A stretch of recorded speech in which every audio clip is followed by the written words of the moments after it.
September 17th దేశ ప్రధాని గౌరవనీయులైనటువంటి నరేంద్ర మోదీ గారి జన్మదినంని పురస్కరించుకొని 15 రోజుల పాటు మన దేశ ప్రధాని నరేంద్ర మోదీ గారి జన్మదినం సందర్భంగా అనేక కార్యక్రమాలు చేపట్టడం జరిగింది.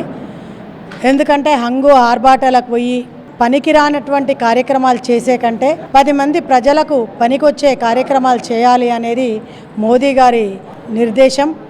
అందులో భాగంగానే తెలంగాణ రాష్ట్రంలో కూడా ఈ 15-20 రోజులు కార్యక్రమాలు ఏవైతే చేపట్టామో అందులో భాగంగా ఈరోజు నరేంద్ర మోదీ గారి జన్మదినం సందర్భంగా బ్లడ్ క్యాంప్ ఏర్పాటు చేయడం జరిగింది సంగారెడ్డి జిల్లా ఆధ్వర్యంలో, జిల్లా పార్టీ ఆధ్వర్యంలో.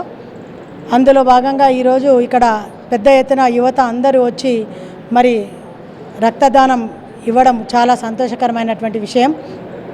ఎందుకంటే మనము ఒక్కరు రక్తం ఇచ్చిర్రు అంటే అది ఎంతోమంది ప్రాణాలను కాపాడడానికి అవకాశం ఉంటుంది. కాబట్టి ఈ గవర్నమెంట్ హాస్పిటళ్లలో చాలామంది బడుగు బలైన వర్గాలకు చెందినటువంటి ఫ్యామిలీసు రావడము, వాళ్ళు డబ్బులు పెట్టి వైద్యం చేయించుకోలేనటువంటి పరిస్థితిలో ఉంటుంది. కాబట్టి వారికి మనం ఈరోజు చేసే రక్తదానము కొంత వందల మంది ప్రాణాలను కాపాడినట్టు అవుతుంది. కాబట్టి ఈ యొక్క కార్యక్రమం తీసుకోవడం జరిగింది.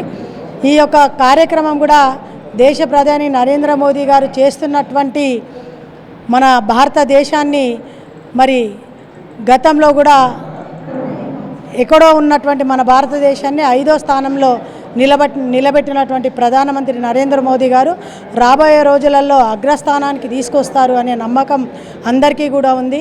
కాబట్టి ప్రధానమంత్రి నరేంద్ర మోదీ గారు చేస్తున్నటువంటి ఈ యొక్క దేశ అభివృద్ధిని దృష్టిలో ఉంచుకొని ఈరోజు పార్టీలకు అతీతంగా కూడా ఈ రక్తదానం ఇవ్వడానికి రావడం చాలా గర్వకారణంగా ఉంది. భారత్ మాతాకి జై. Hi everybody, this is Kiriti Damaraju.